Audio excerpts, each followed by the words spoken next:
right, guys, here we go. Round number 1. We got Ira versus Mario coming at you guys.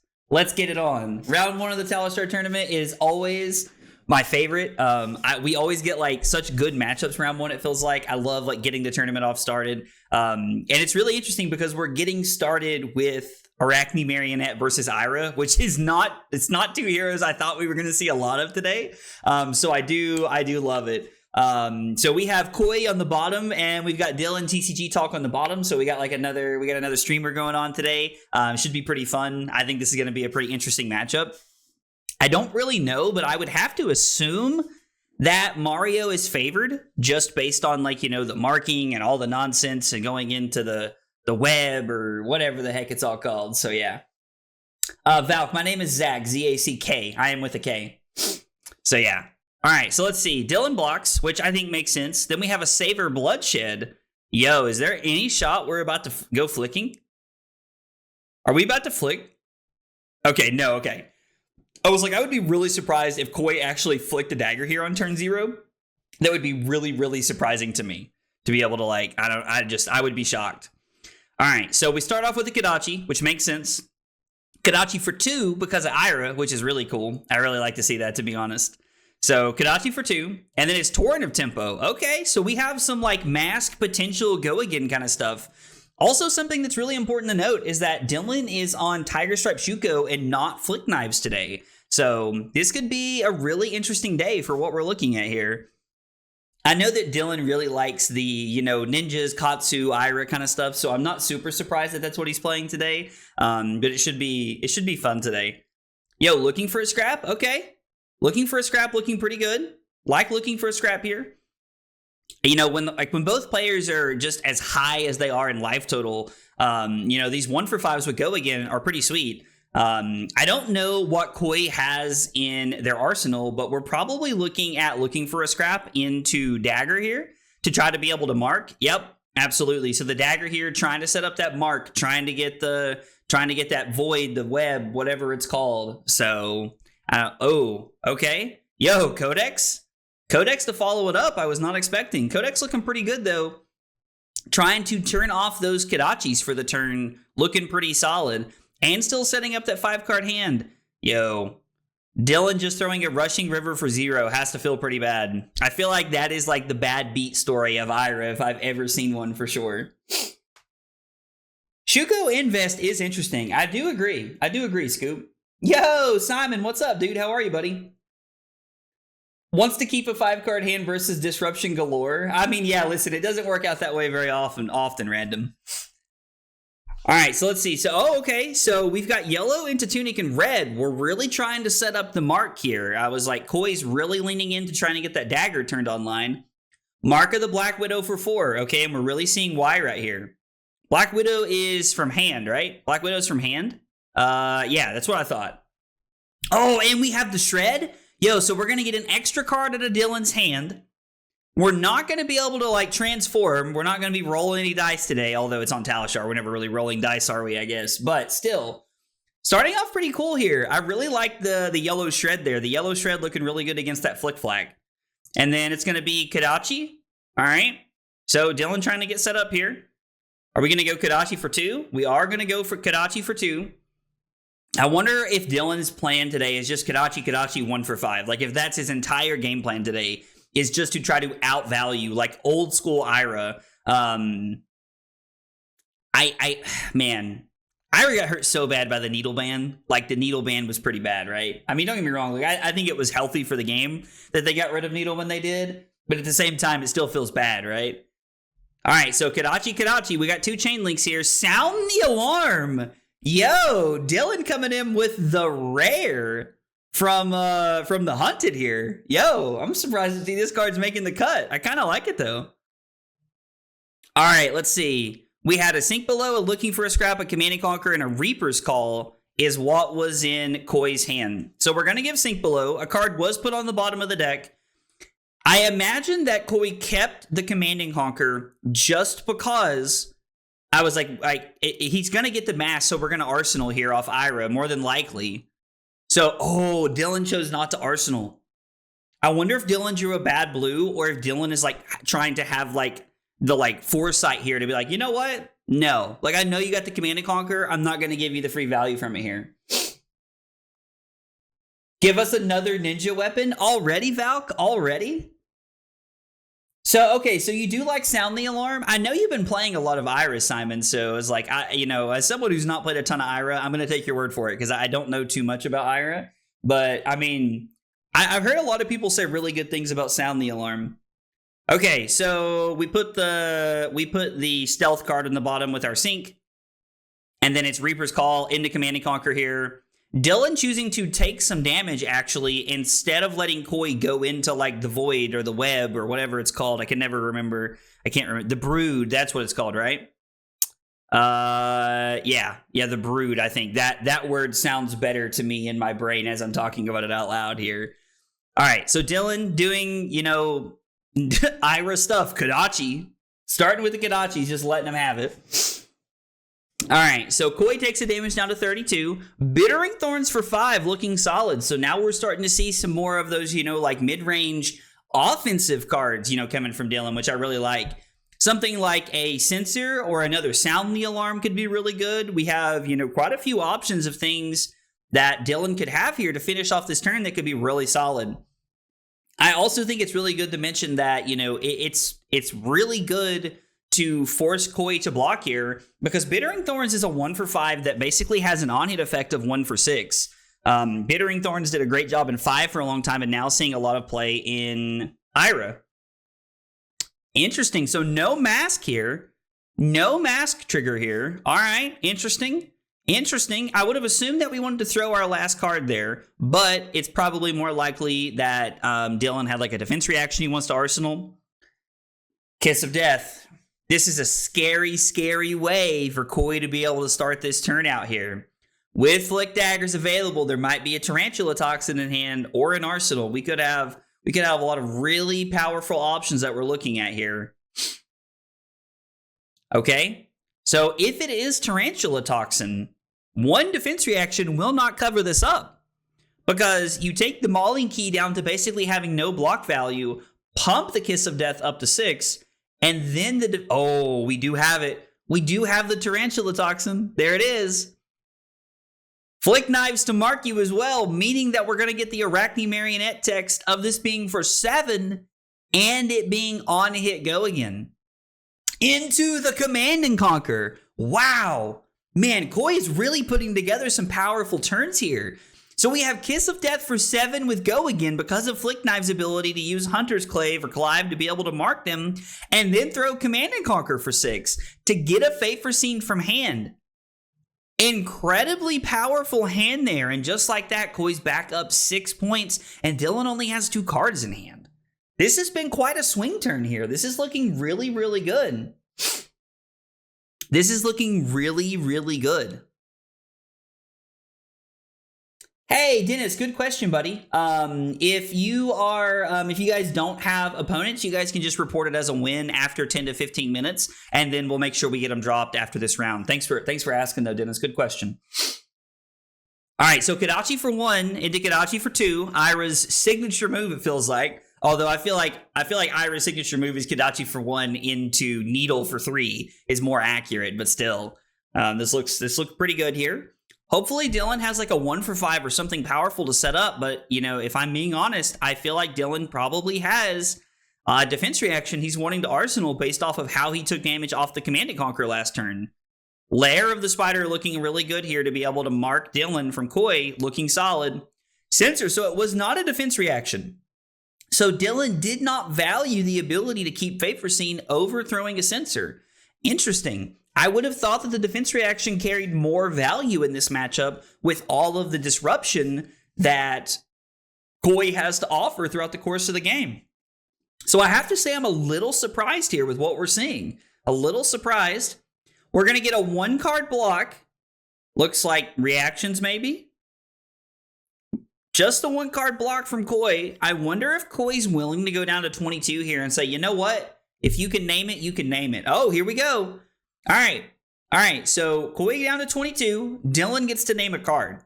I'm really intrigued to see what he would name. Codex of Frailty is a very solid choice. You're protecting yourself from the fact that you don't really have an arsenal right now, so it makes a lot of sense. Pick up the point looking really good, being able to get that Hunter's Clave back from the graveyard here, being able to use that re-equip text. Can't remember what's called off the top of my head. What is it? No, it's gone. No! Retrieve. Retrieve is the word I'm looking for.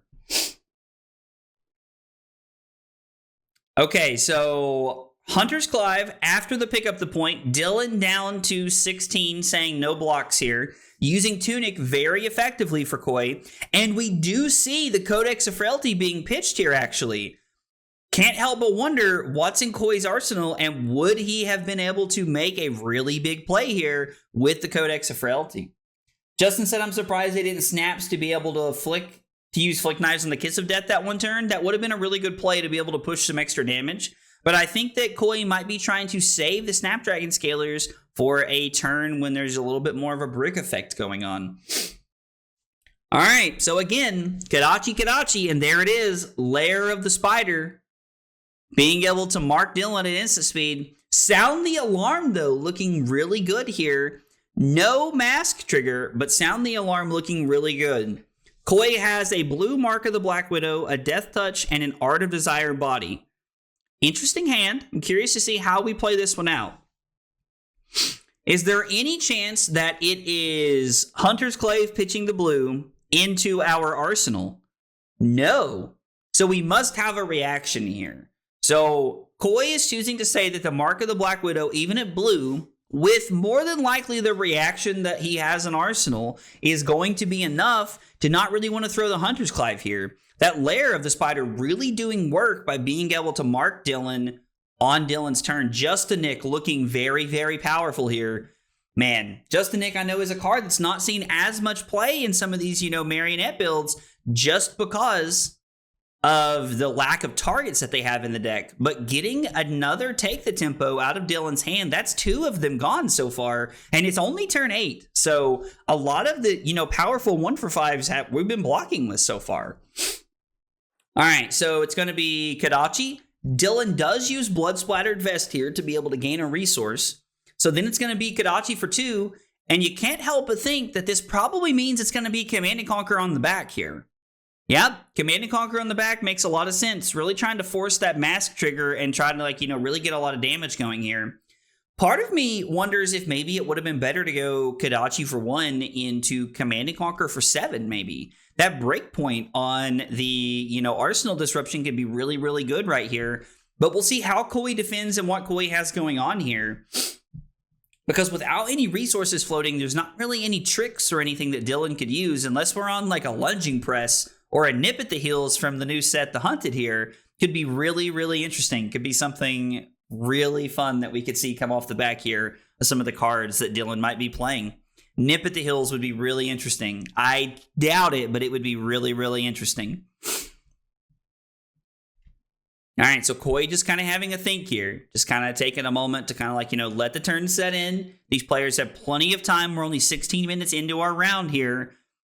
Really just making sure that they're evaluating all their options here, which I think is a smart play. I do enjoy that you get to see the current players inactive based off of Talishar standards, but since we're playing in the tournament today, there is no claim victory. There is none of that nonsense today. Absolutely not. So we're just having to think here. And if you're Dylan, what do you think, Koi's really thinking about? What are we in the tank about here? There's a lot of 3 blocks in the assassin class. There's a lot of, good mid-rangey effects here. Blocking with Command and Conquer from their hand. I don't know how many Command and Conquers that is that Koi's played now. That's the 3rd one. Have to say I'm a little surprised to see the Command and Conquer come out there. Makes me wonder if there's a line here with Flick Knives and Codex that Koi is really trying to set up, because we've played one Codex, pitched a Codex 1 to 2 turns ago, and now we're maybe trying to look to utilize that last Codex. Giving up 2 pieces of Arsenal Disruption. Interesting. Infiltrate coming in for 3. Infiltrate, not exactly the card that I was thinking it was going to be here. I mean, Infiltrate's not a bad card, but it's also... Not exactly something to write home about here. Getting the cut through does look pretty good, though. And you have had a dagger hit, so this should be for 4. Wow, what a hit off the top of the deck. Just kidding. Everybody ignore me. The cut through looking really solid off the top into the death touch. So I'm really curious to know if Koi was willing to spin Snapdragon Scalers, if Dylan had a 0 for 4 defense reaction there to be able to cover it all up. Or maybe it was just going to be Stains of the red back to be able to push over the Infiltrate there. Interesting hand. So Koi's hand was all reds. We see very quickly why Koi was willing to give up the Command and Conquer there.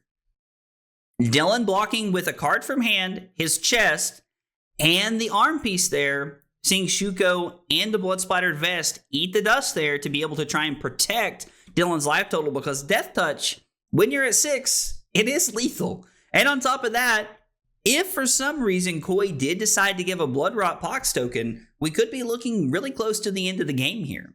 This has been a very good back and forth, 9 turns. Koi saying no blocks has to be a pretty frightening thing.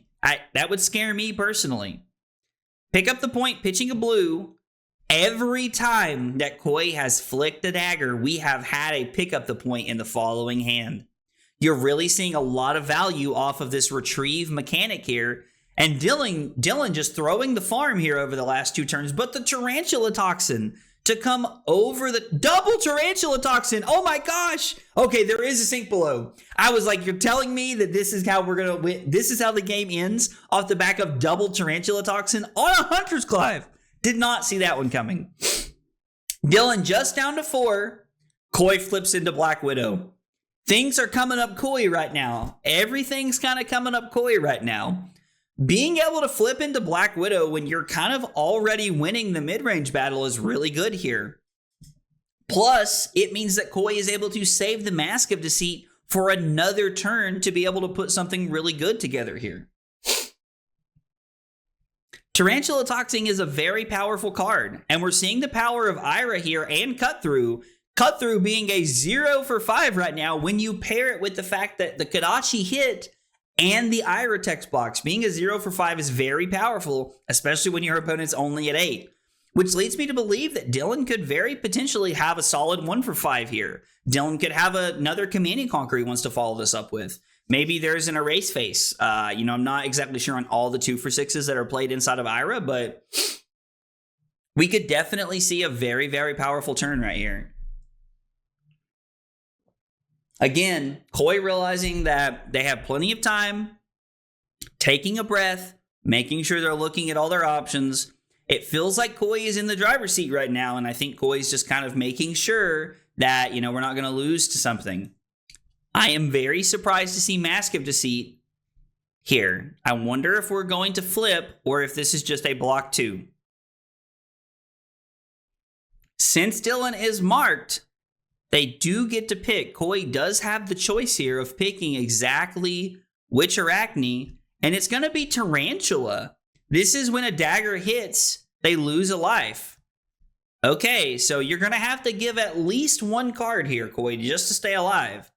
Give a card here to go down to 2 and play a 3-card hand with Tarantula here. I am very surprised to see Tarantula here as the pick, and I think this gives target dagger +3. Okay, so we're blocking with a Savor Bloodshed. No, just kidding. We're thinking about our blocks here a little bit. Koi, again, assessing the battlefield, making sure that they have what they want here, as there's a lot of tools that could be very powerful in Koi's hand. So we're blocking with a Shred, and we're going to keep the Savor Bloodshed. I am inclined to agree that the Savor Bloodshed probably has more value here. Flick Knives basically guarantees that Dylan is at 2 this turn. Hunter's Clave for 5 is really, really powerful.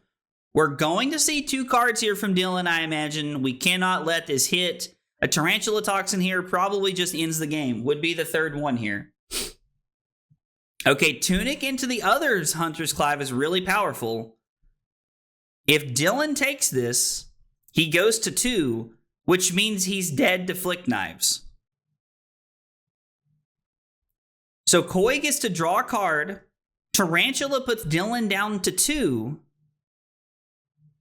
Okay, I think there was some realization there of what happens, the implications of what's going to happen there, I think is really kind of set in there. So now Dylan falls down to 2. Koi draws a card anyway. What does Koi have to follow this up with? Pick up the point, not retrieving here, and the 0 for 3 is going to finish off the game here. And Koi was able to take it there at the end. Let's jump over and see if we can get a quick interview with our players here. They might still be hanging out at the table talking about the game. Era on Mario. It's literally, I think, like in a fair, I always say in a fair game, right? Because Mario can just do really dumb stuff. But in a fair game, I think it's slightly Ira favored. But I don't think it's like, I really don't think it's that crazy. Because Mario's just starting to get smart and realize that you just play around dagger the whole time. And not try to play around 5 attack reactions in your hand. Oh, yeah. So once Mario's have pivoted to more of a dagger focused strategy, which I can tell you're doing with the Orb Weavers, then it becomes a lot more 50-50. Before it was really Ira favored when they were just trying to stack a giant attack, but now it's not. So guys, that was a great match to watch. I really enjoyed it there. I was like, there was a lot of back and forth. I saw the undo there at the end. I assume there at the end, Dylan, you kind of forgot about the tarantula text. The second I said no blocks, and he was like, "Do you want to undo?" I was like, "Yes, please." That's hilarious. Well, Koi, I appreciate you being a good sport. I think it made it a much more interesting finish there. That game had a lot of back and forth, and it felt like a lot of you were, like you guys were really just like swinging back and forth and taking tempo back and forth. But Dylan, the blind name on the codex off the sensor seemed like a really good pick. So, Koi, I'm curious, did you have a codex play lined up, or were you always planning to pitch in? No, I was always pitching. I had a Justin Nick stuck in my arsenal. I couldn't play codex. So that was another interesting card. I know that, a lot of Marios aren't on a ton of Justinicks because of the lack of targets really inside of the deck. So what's your thought process in having that card in against Ira? I think it's just main board for me. I have 2 Justinicks in the main board. I have like, let me count real quick. I got like 14 blue stealth that I can target. So like usually I don't want to arsenal it, but like against Ira where like every value matters, I feel like I just can't just keep it in hand. So no, that makes sense. And it ended up lining up really well there with the blue mark of the Black Widow. Ended up lining up really well. Dylan, so let's talk about Sound the Alarm for a minute. So I have to admit, this is a card that I've really slept on. I was not that big of a fan of this card, but I started talking about it, and chat very quickly corrected me, telling me that the card is great. And it looked really good for knowledge purposes for you there. How did you feel about Sound the Alarm in that game there? Yeah, even like Zens are starting to run it now to go get wax on, wax off stuff. But for Ira, it's like best case scenario, you're playing against an assassin or anyone that has an attack reaction, and you just go get a D-react. Worst case scenario with Ira, like I see your entire hand, and I'm even that game I missed both times, but I knew his entire hand, so I don't have to worry about over blocking it because there's no attack react in his. I know there's no attack react in his hand. So yeah, into a hero that is all about like getting value on turn cycles, like Sound the Alarm, in my opinion, is just a 3 of, like, no matter who you're playing. I know that it missed both times, but it did look really good there. It's just a solid knowledge point for you to know what you were playing around going into the next turn. On one of the turns that you played the Sound the Alarm, Koi showed you a Command and Conquer. When you drew at the end of the turn, you drew off of a mask hit on the Sound the Alarm that turn. Did you draw into a card that was not good to arsenal? Yeah, I drew into a blue 1/2 punch. So okay, I didn't know if you saw the Command and Conquer and was like, no, I'm not going to give you any value, or if you draw a blue. I figured the blue was more likely, but I was curious to know which it was there. Yeah, it was a blue, so it's in arsenal. No, that makes sense. Well, guys, thanks for a great game. I appreciate it, and good luck in the rest of the rounds, guys.